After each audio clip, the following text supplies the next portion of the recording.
আপনি কাদিয়ানীদের সম্পর্কে প্রশ্ন করলেন। সূরা আহজাবের 40 নম্বর আয়াতে বলা হয়েছে, মা কানা মুহাম্মাদুন আবা আহাদিম মিন রিজালিকুম ওয়ালাকিন রাসূলুল্লাহ ওয়া খাতামুন নবিয়্যিন ওয়া কানা আল্লাহু বিকুল্লি শাইইন আলিমা।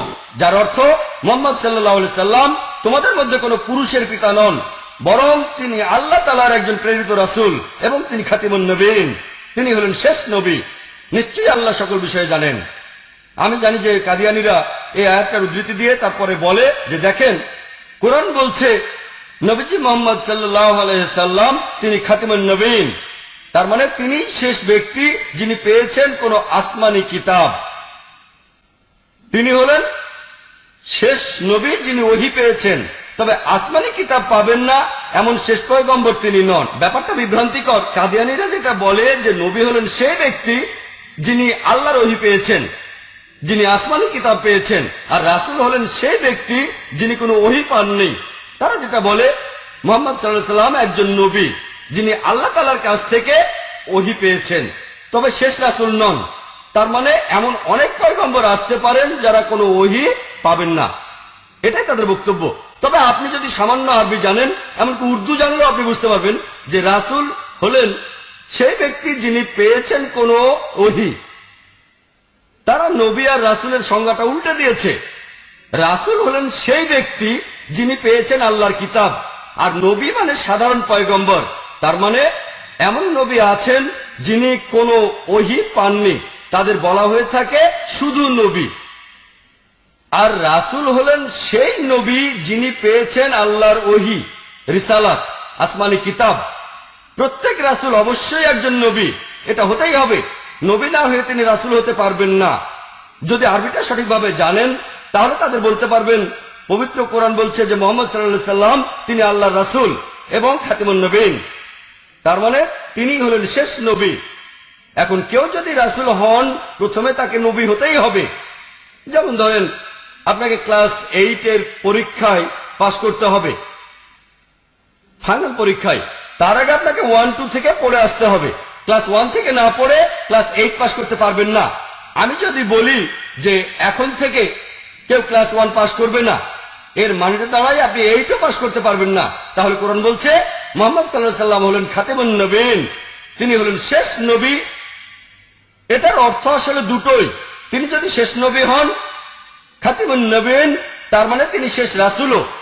রাসূল মানে সেই ব্যক্তি যিনি কোনো ওহী পেয়েছেন। তাহলে আমাদের নবীজি শেষ নবী, এছাড়াও তিনি শেষ রাসূল, শেষ নবী এবং শেষ রাসূল, আর তিনি শেষ প্রেরিত পুরুষ, দুটোই। যদি কেউ এটা না মানে সে তাহলে মুসলিম না, সে তাহলে সূরা আহজাবের 40 নম্বর আয়াতের বিরুদ্ধে যাচ্ছে।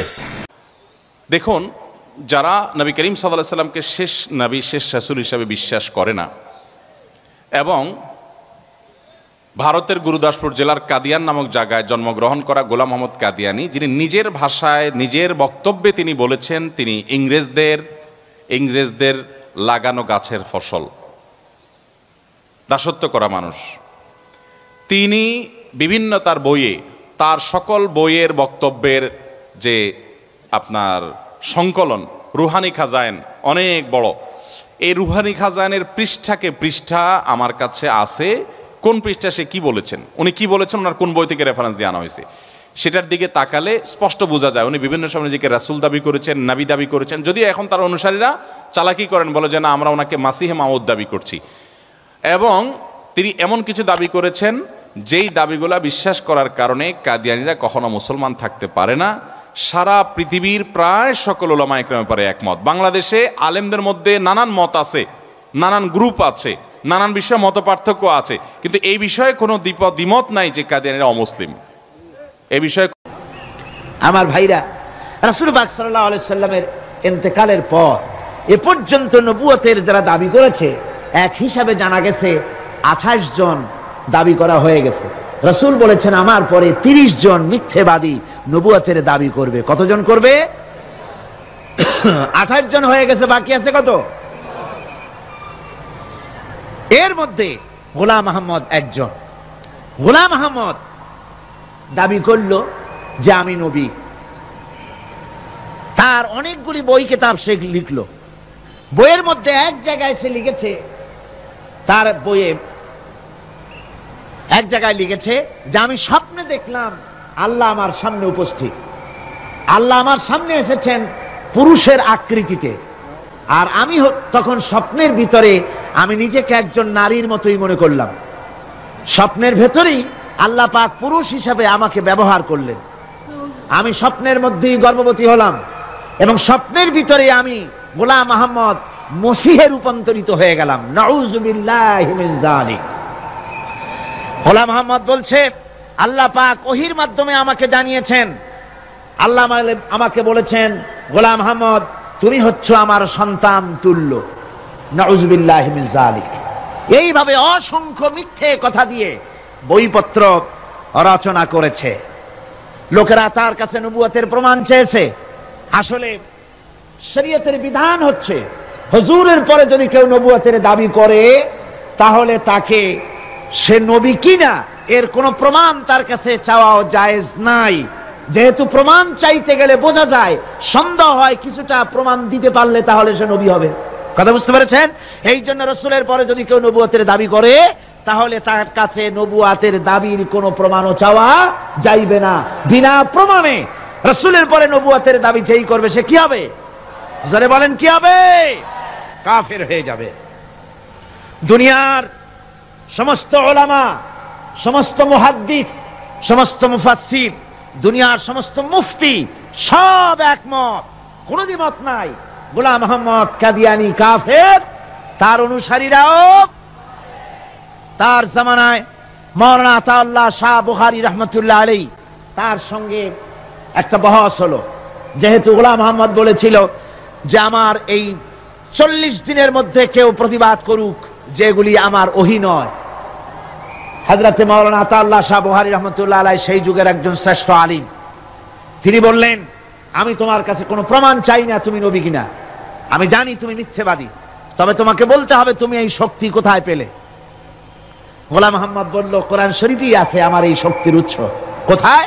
বলল যে এই যে আয়াতটা আমি আপনাদের সামনে তেলাওয়াত করেছি, ঈসা আলাইহিস সালামের ওই কথাই গোলাম আহমদ বলল যে হযরত ঈসা আমার সম্পর্কে বলেছেন ইয়াতি মিন বাদ ইসমুহু আহমদ, আমার পরে একজন নবী আসবেন, রাসূল আসবেন, তার নাম হবে আহমদ, আমি সেই আহমদ।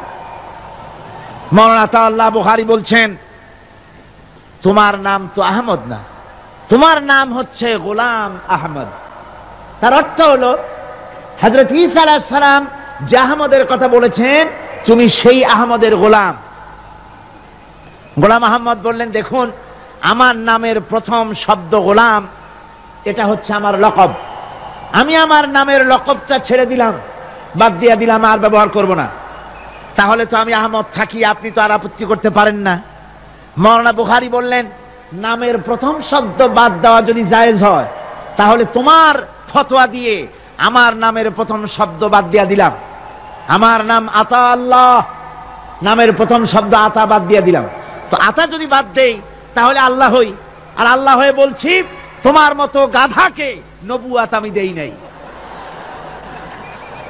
এরপর এই পৃথিবীর নিকৃষ্ট পাপী এই কাফেরের মউত হলো কোথায়? জোরে বলেন এই কাফেরের মউত হলো কোথায়? পায়খানার ভেতরে মউত হয়েছে। আমার বন্ধুগণ, সুতরাং বাংলাদেশে যত কাদিয়ানি আছে সমস্ত কাদিয়ানিরা কাফের। সমস্ত কাদিয়ানিরা কি? আরো জোরে বলুন তারা কি? কাদিয়ানিরা মুসলমানদের গোরস্থানে তাদের মানুষ মারা গেলে মুসলমানদের গোরস্থানে তা দাফন করে না, মুসলমানদের জানাজায় তারা কোনোদিন আসে না, মুসলমানদের কোন মসজিদে তারা নামাজ পড়তে যায় না, তারা আলাদাভাবে মসজিদ তৈরি করে মসজিদের নামে। গোলাম আহমদ কাদিয়ানীর অনুসারীরা যে মসজিদ করে ওগুলি মসজিদ নয়, এগুলি মসজিদে জেরার। এগুলি কি? মসজিদে জেরার। এগুলি কখনোই মসজিদের সম্মান পেতে পারে না। তারা কোরআনে কারীমের ব্যাখ্যা নিজেরা করেছে, নিজেরা তৈরি করেছে, যার সাথে আহলে সুন্নাতুল জামাতের হাদিসের কোনো মিল নাই, নিজেরাই করেছে। সুতরাং এই কাদিয়ানীদেরকে সৌদি আরবিয়া সহ মধ্যপ্রাচ্যের 18টি দেশ এবং পাকিস্তান সরকারও নন মুসলিম মাইনরিটি হিসাবে ঘোষণা করেছে। বাংলাদেশ সরকারের কাছে কাদিয়ানীদেরকে অমুসলিম ঘোষণার জন্য দাবি জানানো হচ্ছে দীর্ঘদিন থেকে, কিন্তু যে সরকারি আসে কর্ণপাত করে না। কাদিয়ানীদের সাথে তাল মিলিয়ে চলতে চেষ্টা করে। আর এই তাল মিলিয়ে চলার অর্থই হলো মুনাফিকি। এই তাল মিলিয়ে চলার অর্থ কি? মুনাফিকি। বাংলাদেশের সব আলেম, সব উলামা ঐক্যবদ্ধভাবে দাবি করেছে কাদিয়ানীদেরকে অমুসলিম ঘোষণা করার জন্য, কিন্তু আজ পর্যন্ত তা করা হয়নি। আজকের মাহফিল থেকেও, এই বিশাল জনসমুদ্র, আমরা কোরআনে কারীমের তাফসীরের মাহফিল থেকে দাবি জানাই সরকারের কাছে কাদিয়ানীদেরকে অমুসলিম সংখ্যালঘু হিসাবে ঘোষণা করা হোক। এই প্রস্তাবে দাবি কি আপনাদেরও? হাত উঁচু করে দেখান। আমার নবীর পরে কোন নবী হতে পারে? বিশ্বনবী বললেন আমার পরেও 30-এর অধিক এরকম ভণ্ড নবী দাবিদার বেরোবে। আরেকজন ভণ্ড নবী দাবিদার আছে, আমরা সবাই তারে চিনি, মির্জা গোলাম আহমদ কাদিয়ানী। চিল্লায় বলেন আছে না নাই? এত মুসলমান এই দেশে, তারপরেও এই দেশে বসে সে বিশ্বনবীর বিরুদ্ধে অপপ্রচার চালায়। তারা চালা পান্ডারা বিশ্বনবীর বিরুদ্ধে বলে। এই মির্জা গোলাম আহমদ কাদিয়ানীকে নবী হিসেবে তারা স্বীকার করে। এরা কখনো মুসলমান হতে পারে? এদেরকে রাষ্ট্রীয়ভাবে অমুসলিম বলে রাষ্ট্রীয়ভাবে সার্কুলার করে ঘোষণা দিতে হবে। মত নির্বিশেষে এই দেশের সব আলেম ওলামা, সব ফরিক, সব পীরানে পীর, সব একমত কাদিয়ানরা কাফের, কাদিয়ানরা মুসলিম। তাদেরকে সরকারিভাবে অমুসলিম ঘোষণা করা হোক, সরকারিভাবে সংখ্যালঘু ঘোষণা করা হোক।